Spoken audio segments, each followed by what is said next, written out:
they continue to do well, but right now it's going to be somewhat difficult. At the moment with us, हमारे पुराने मित्र लक्ष्मण सौजी साहब. लक्ष्मण सौजी साहब नमस्कार. नमस्कार. जय भवानी, जय शिवाजी. जय भवानी, जय शिवाजी. वंदे मातरम सर, वंदे मातरम. वंदे मातरम. लक्ष्मण सौजी साहब, नरेंद्र मोदी जी जा रहे हैं फ्रांस. जा. और फ्रांस में 3 और स्कॉर्पियन सबमरीन्स, पहले 5 हम ले चुके हैं, तो 8 हो गई वहां से, और 5 जर्मनी से ऑर्डर हो चुकी हैं. उसके अलावा 35 Rafale M aircraft for the navy, वो भी ऑर्डर कर दिए गए हैं. उसके अलावा इंडो फ्रेंच डिफेंस कोऑपरेशन में फ्रांस और इंडिया इकट्ठे मैन्युफैक्चर करेंगे for export purposes. Fantastic, really and truly fantastic, जबरदस्त. मतलब जैसे प्रदीप जी अभी बता रहे थे, जहां वर्ल्ड बैंक बोलता है कि हर देश अभी मुश्किल में, हर देश की अर्थव्यवस्था डामाडोल है, भारत को छोड़ के, एक भारत को छोड़ के. ये तो मोदी जी की उपलब्धि है, हर एक कोई मानता है. बताएं लक्ष्मण साहब जी साहब. यस, मैं अपनी अर्थव्यवस्था को प्रगतिशील बरकरार रखने के लिए जो प्रयास किए गए हैं जी, वो बहुत ही बेहतरीन है. हमको भारतीय राजनीति में रूलिंग पार्टी और ऑपोजिशन पार्टी, ये ऑपोजिशन का रोल कहां शुरू होता है, कहां खत्म होता है, ये जो डेमोक्रेसी में जो होना चाहिए जी, इसके ऊपर हमको अभी बहुत स्टडी करना बाकी है. क्योंकि हमने ऑपोजिशन में 50 साल गुजरने के बाद जी, हमको ऑपोजिशन का महत्व जितना हमको समझा है, इतना अभी के ऑपोजिशन के दलों को समझा नहीं है जी. और जितना सत्ताधारी दल ने जितना काम करना चाहिए था, सत्ताधारी दल को इतने तजुर्बे के बाद समझा नहीं है, वो हम ऑपोजिशन में होने के बावजूद ज्यादा समझ गए. इसलिए जो भी काम हो रहे हैं विकास के, उसको देश की नजर से देखना चाहिए, राष्ट्रीयता की नजर से देखना चाहिए. लेकिन ये लोग राजनीतिक तौर से अपनी दुकानदारी चलने के लिए, अपनी खानदानी दुकानदारी चलने के लिए ये ऑपोजिशन का रोल निभा रहे हैं.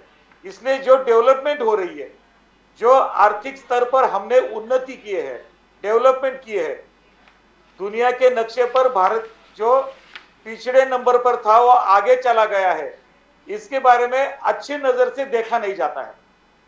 जो विदेशी लोग हैं, जो विदेशी पत्रकार है, जो विदेशी अभ्यासक है, ये इसको अच्छे तरह जानते हैं, इसका अभ्यास करते हैं और इसको नवाजते हैं. ये हमने इसके तरफ बहुत करीब से देखना चाहिए, लेकिन ये होता नहीं है. जितनी अर्थव्यवस्था को हमने बहुत करीबी से उसके लिए अध्ययन किया है, जितना पूरे मंत्रिमंडल में माननीय मोदी जी ने, माननीय अर्थमंत्री ने, माननीय सब लोगों ने जितना इसको देखा है, जितना गरीब कल्याण की तरफ देखा है, जितने विदेश नीति की तरफ देखा है, जितना एक्सपोर्ट की तरफ देखा है और जितना इंपोर्ट की तरफ करीबी से ध्यान दिया गया है, जितना आत्मनिर्भर होने के लिए जितने हमने प्रयास किए हैं और हमारे अर्थव्यवस्था मजबूत होने के लिए जितने प्रयास उठाए गए हैं, इसको करीबी से राजनीतिक चश्मा छोड़कर देखना चाहिए, राजनीतिक नजर छोड़कर देखना चाहिए. साहू जी साहब, बीजेपी का कहना है कि अमृतकाल, लूटकाल, अमृतकाल ने हमने पूरे 60 साल में जो कांग्रेस नहीं कर पाया, हमने 9 साल बेमिसाल में करके दिया.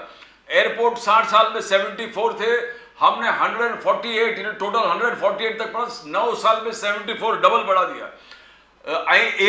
एम्स है वो हमने डबल बढ़ा दिया. हर चीज, रोड हो, ट्रैफिक हो, हाईवेज हो, इंफ्रास्ट्रक्चर हो, हमने 9 साल में डबल किया, जो 60 साल में नहीं किया कांग्रेस ने.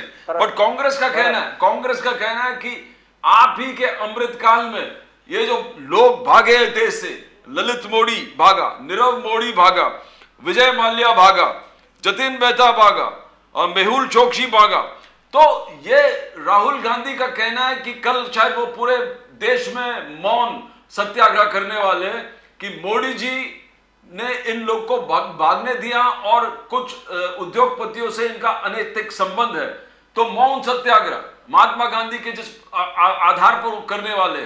तो सर, ये अमृतकाल लूटकाल आप कैसे देखते हो साहू जी साहब? नहीं, जितने जितने नाम आपने अभी लिए वो सब नाम और व्यक्ति का निर्माण ये कांग्रेस की देन है। हमारे भारत को, हिंदुस्तान के राजनीति को ये सब नाम की जो देन है, ये जो डोनेशन है, ये कांग्रेस का डोनेशन है, ये हमारी उपलब्धि नहीं है। ये उल्टा चोर कोतवाल को डांटे ऐसा हो रहा है। ये पूरी निर्मित इनके काल में हुई है, इनके वजह से ये भाग गया, हमारे वजह से नहीं गए हैं। लेकिन अभी जो हमारे राष्ट्रीय विचारधारा पर चलने वाले जो उद्योजक है वो हमारा समर्थन करते हैं, इसलिए वो ये मुद्दा निकाल रहे हैं। ये सोचना चाहिए गहराई से।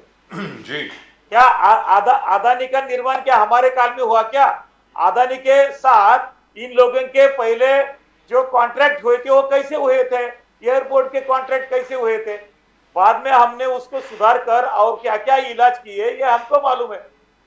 लेकिन जो राष्ट्रीय मुद्दों पर आधारित जो हमने काम किया है उद्योग नीति में, ये कांग्रेस वाले सह नहीं पाते हैं।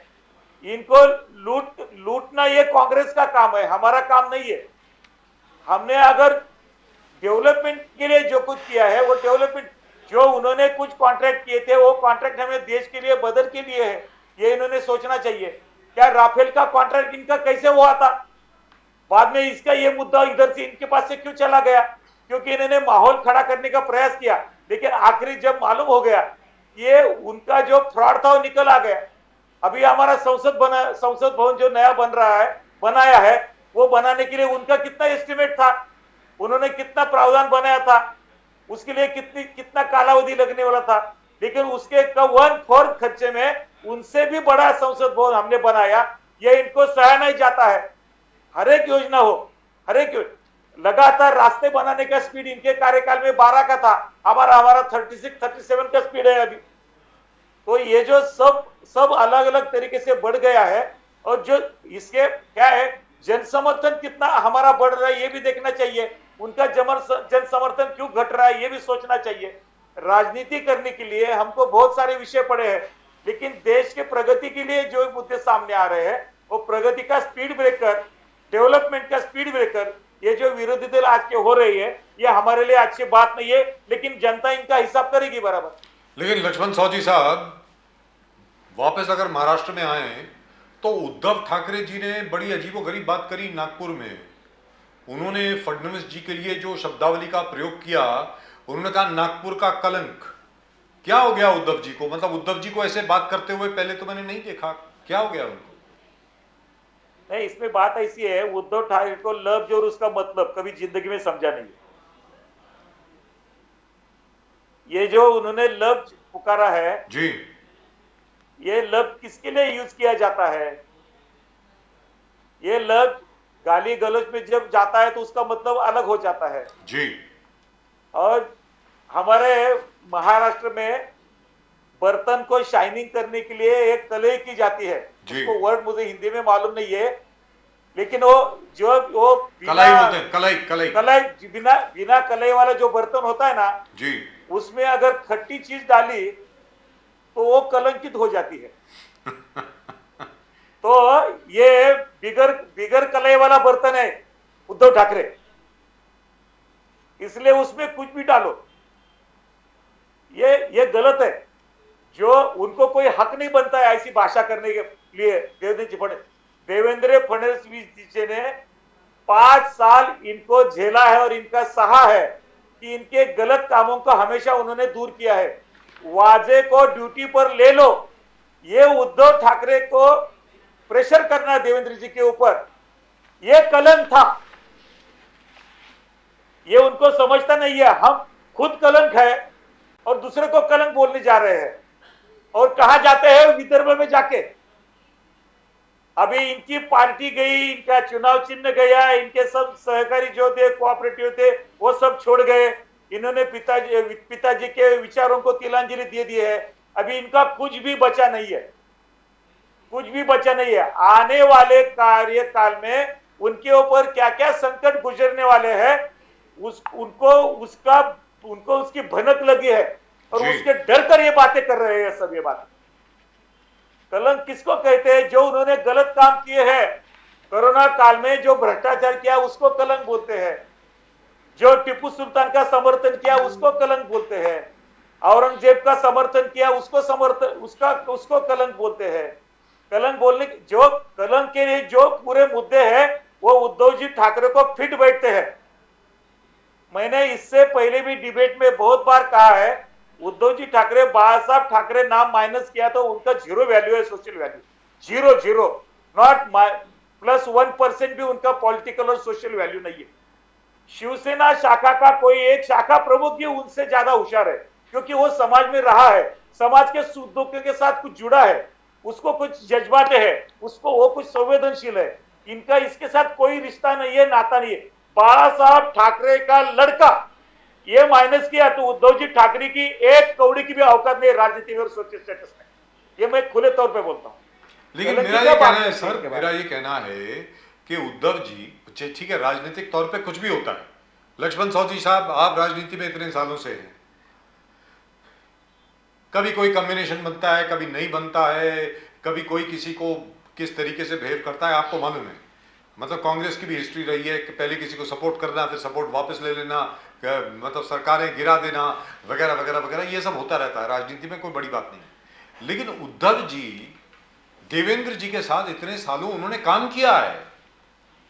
जैसे देवेंद्र जी ने कहा कि भाई मेरे मित्र हैं, इनको क्या हो गया है, क्यों ऐसे बात कर रहे हैं। मतलब मेरी ये समझ के बाहर है इस किस्म की भाषा कोई किसी के लिए, किसी और राजनीतिक के लिए क्यों इस्तेमाल करेगा सर? नहीं सर, इसके बारे में मैं यही कहूंगा, उनके एडवाइजर उनको जो लिख के देते होंगे ना, वो बात करते हैं। जैसे राहुल गांधी ने महाराष्ट्र में आकर सावर जी के बारे में बयान देना, उसी तरह उद्धव ठाकरे ने देवेंद्र जी के बारे में बयान देना मैं सरीका समझता हूँ। राहुल गांधी के साथ जुड़कर राहुल गांधी को उन्होंने ये मिट्टी मार के उनके गुण इनमें आ गए, ये खुद को भूल गए खुद क्या है, यही मैं कहूंगा। अभी साहू जी साहब, शंकर सिंह वाघेला गुजरात से आए थे उद्धव ठाकरे जी से मिलने के लिए, तो उद्धव ठाकरे जी ने बोला था कि शंकर सिंह वाघेला आए, तो इसमें क्या शक्ति उद्धव ठाकरे जी का बढ़ेगा कि शंकर सिंह वाघेला आए? और कल उधर में और एक चीज उन्होंने कहा कि मोदी जी चाय पे चर्चा करते हैं। आप लोग जो शिवसैनिक है, उद्धव ठाकरे जो कार्यकर्ता है, उनसे कहा कि आप टपरी पर चर्चा करो, हर टपरी पर चले जाओ और टपरी वाले से पूछो, गरीबों से पूछो कि क्या मोदी जी के स्कीम ये गरीब, जो गोड गरीब है, वहां तक पहुंचा कि नहीं, वहां तक उनको बेसिक फैसिलिटी मिला कि नहीं, मोदी जी के जितने भी स्कीम है क्या गरीबों को मिला, नहीं मिला।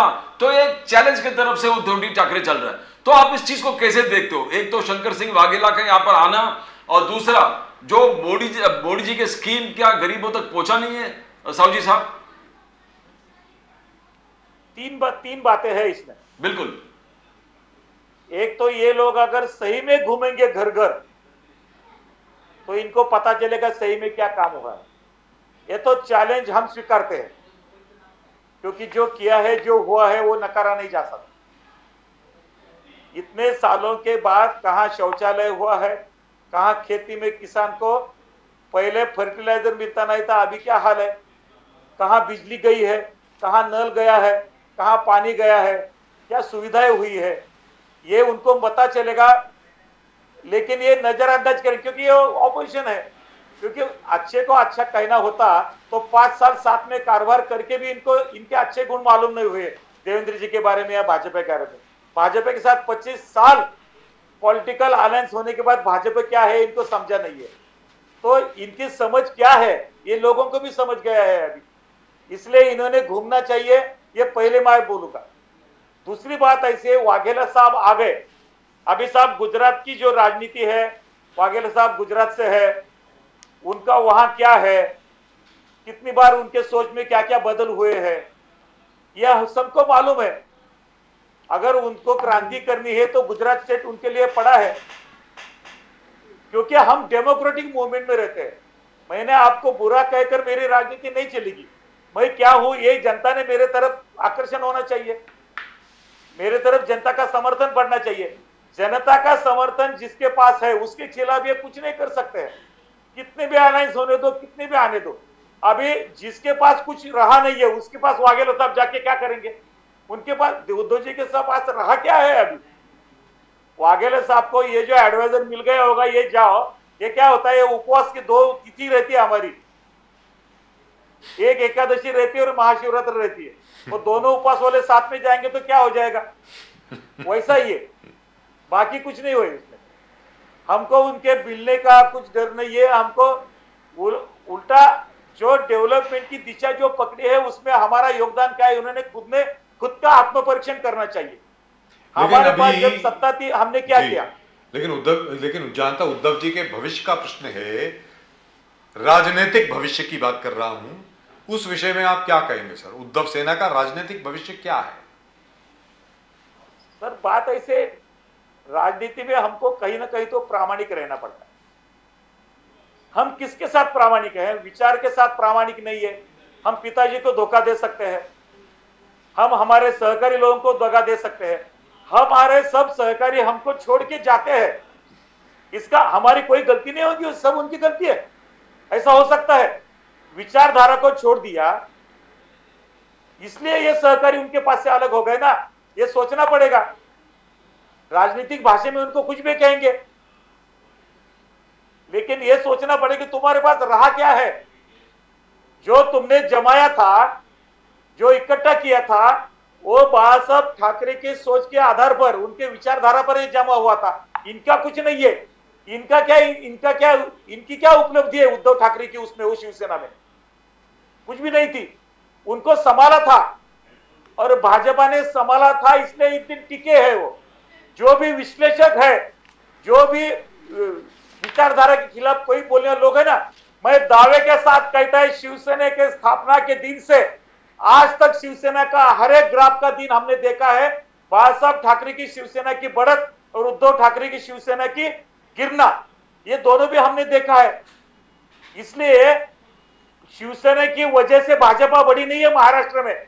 महाराष्ट्र में भाजपा ने शिवसेना को बढ़ावा दिया है। महाराष्ट्र में भाजपा के वजह से शिवसेना जिंदा रही है, ये स्वीकारना पड़ेगा। हमको राजनीतिक खेल मालूम है। अगर हम शिवसेना को छोड़ देते तो शिवसेना 10 साल पहले कांग्रेस के साथ जुड़ जाती थी, उससे पहले वो गिर जाती थी जितनी आज गिरी है। उसमें क्या है? शिवसेना के ऊपर चर्चा करने के लिए शिवसेना इतना भी बड़ी भी नहीं रही है, लेकिन जो विचारधारा के आधार पर शिंदे जी के नेतृत्व में शिवसेना है वो आगे महाराष्ट्र में बढ़ेगी। मैं आपको दावे के साथ कहता हूं, उद्धव जी के ठाकरे के नेतृत्व में शिवसेना, ये चुनाव का एक परिणाम लोग देखेंगे, और वो भी किसके कंधे पे सहारे, उसके सहारे, इसके सहारे, वो थोड़ा बहुत इधर उधर जिंदा रहने की कोशिश कर रहे हैं।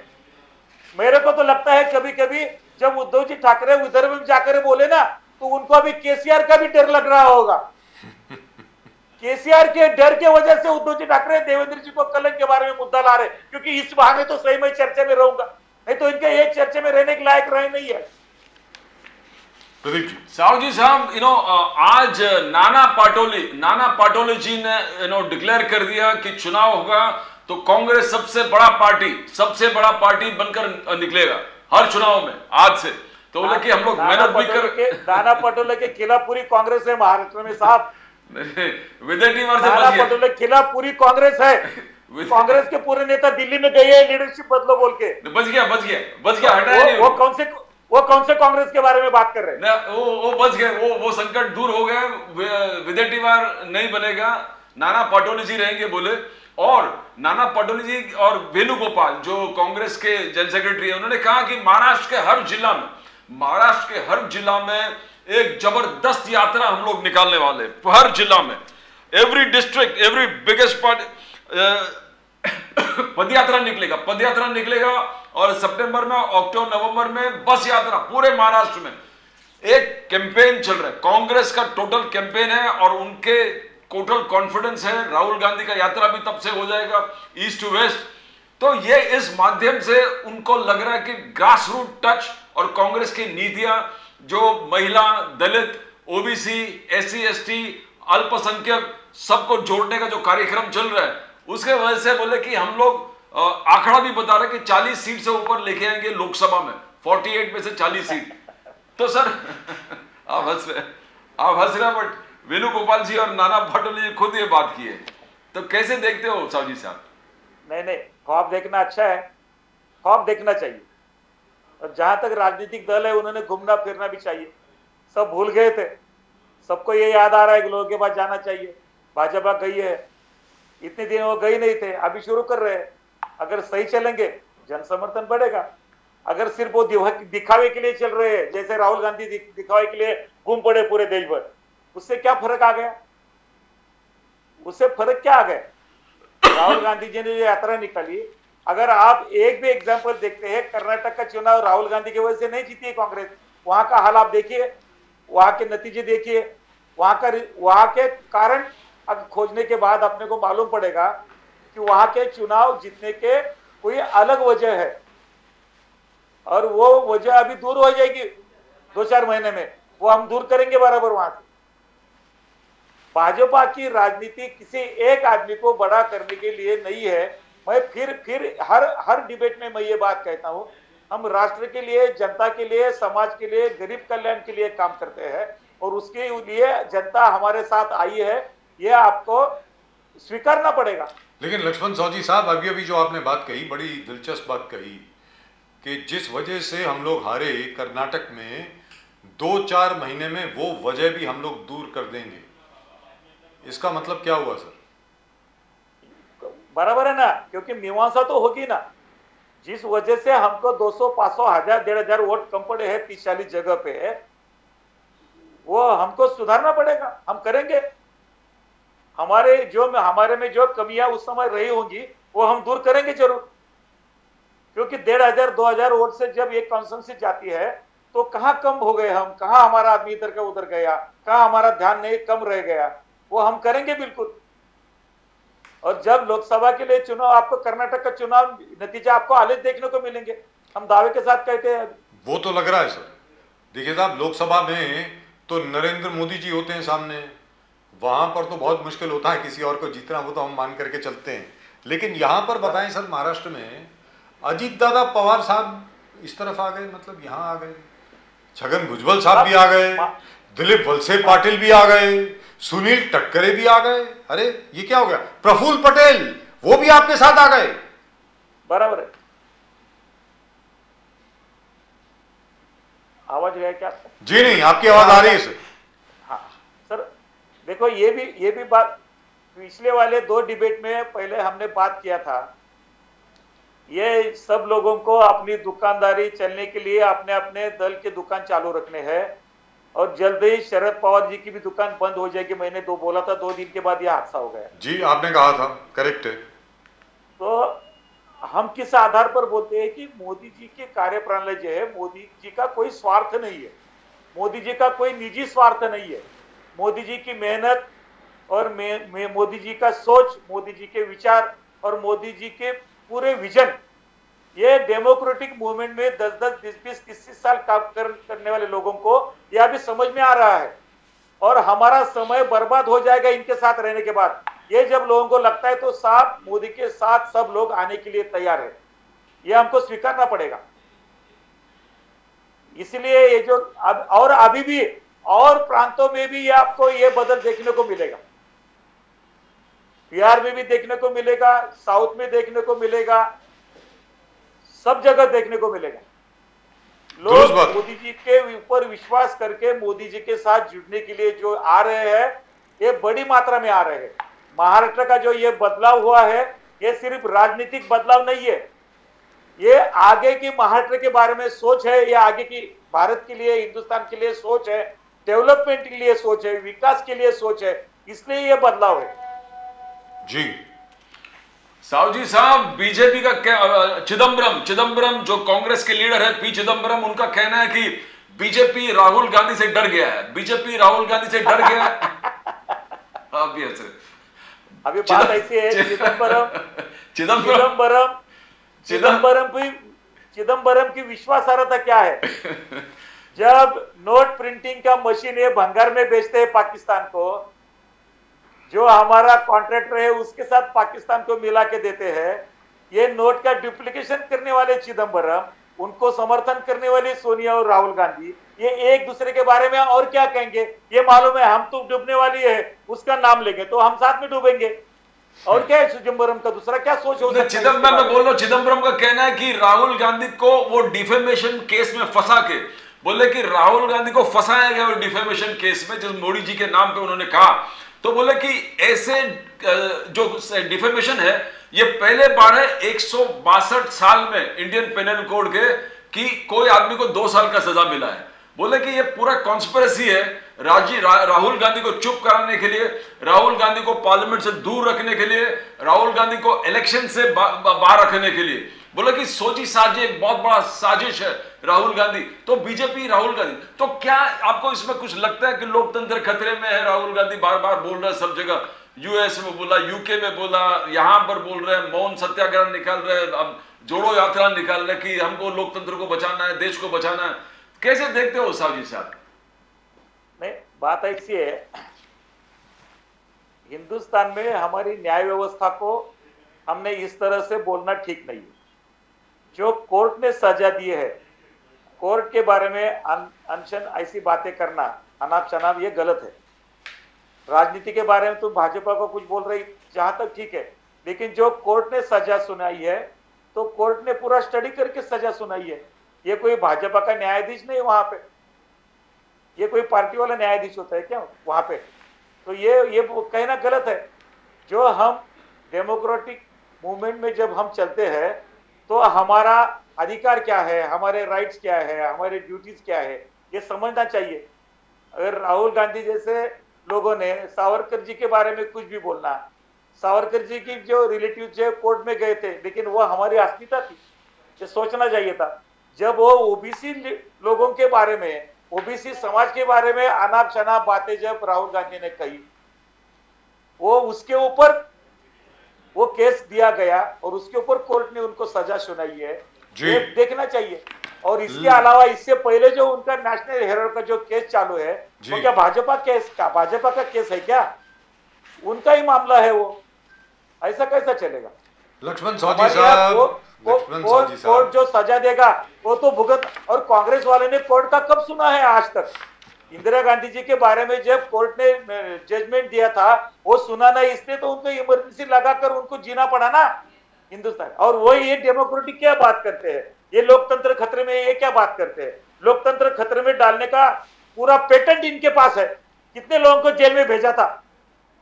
1,62,000।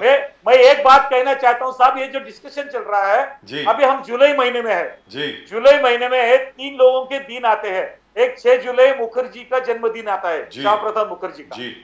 बीच में 18 जुलाई जो होता है, अन्ना बहु साठे जो हमारे एक सामाजिक क्रांति के प्रणेता है, उनका डेथ एनिवर्सरी पुण्यतिथि रहती है। और 23 जुलाई को लोकमान्य तिलक जी की जयंती रहती है। मैं जुलाई महीने में इस तरह से डेमोक्रेटिक मूवमेंट में, लोकशाही में, राजनीति में देखता हूं। श्याम प्रसाद मुखर्जी का योगदान, तिलक जी का स्वातंत्र पूर्व का इतिहास, अन्ना बहु साठे का स्वातंत्र पूर्व का जी का समाज के बारे में, लोगों के बारे में आंदोलन, ये हम अभी जो राजनीतिक पक्ष में पार्टी में चल रहे हैं, सरकारें चल रही है, हम नए पीढ़ी को इनके ये जयंती पुण्यतिथि पर क्या संदेश देंगे? ये संदेश देंगे उद्धव ठाकरे ने ये कहा था। ये लोगों ने सोचना चाहिए, हम हमारे ऊपर जिम्मेदारी क्या दी है नियति ने। हम अगर राजनीति में, लोकशाही में, डेमोक्रेटिक मूवमेंट में हमारे पास अगर ये जिम्मेदारी है, हम नए पीढ़ी को क्या सबक देने जा रहे हैं? क्या किस तरह की भाषा का शब्द यूज करेंगे हम? किस तरह से हम जिम्मेदारी निभाएंगे? किस तरह से हम करप्शन कम करेंगे? लेकिन लक्ष्मण सौदी साहब, आज की तारीख में 3 तारीख को अजीत दादा पवार के साथ 9 और मंत्रियों ने शपथ ली। आज तक उनको विभाग नहीं मिले हैं, ऐसा क्यों है सर? अभी गवर्नमेंट का टेक्निकल मुद्दा है, वो आपस में चर्चा कर रहे होंगे। लेकिन बतौर मुख्यमंत्री जी और बाकी मंत्रीगण इसके बारे में चर्चा करें, चाहे उनके बारे में और कोई उसमें सुझाव आते होंगे, सुझाव आते रहेंगे, और कोई डेवलपमेंट हो सकता है उसमें। क्योंकि ये जो गतिविधियां चल रही है सर, ये अचानक सामने आने वाली परिस्थिति है, ये तो हमको मालूम है जी। अभी सब लोगों को साथ में लेने का है, सब कुछ साथ में चलाने का है। और कुछ अच्छा रिजल्ट देने का है महाराष्ट्र के लिए, तो उसमें सोचेंगे वो। Right, thank you very much sir. Laxman Savji साहब, हमेशा आपके साथ बात करके इतना मजा आता है, कहने की हद नहीं। बहुत बहुत धन्यवाद आपका सर, हमारे मगर साथ वो जुड़ने जो के लिए। स्पॉन्टेनियस चिदम्बरम जब नाम लिया और आप जिस तरह उत्तेजित हो गए चिदम्बरम के नाम पे, अच्छा लगा। लवली। अब इनको कोई हक नहीं है, इनको डेमोक्रेटिक मूवमेंट में कोई बात करने का हक नहीं है। ये देशद्रोही लोग हैं, चलन डुप्लीकेट छापने वाले, इनको शर्म आनी चाहिए। कांग्रेस वालों को डूब मरना चाहिए इन्होंने, ये क्या बात करते हैं। Right, thank you very much sir. नमस्कार सर, नमस्कार। जय हिंद, जय महाराष्ट्र, जय भवानी, जय महाराष्ट्र, जय जय भवानी, शिवाजी। जय Shivaji. Thank you sir. Vande Mataram. Vande Mataram. Right, wonderful, very passionate. Very passionate. His organizational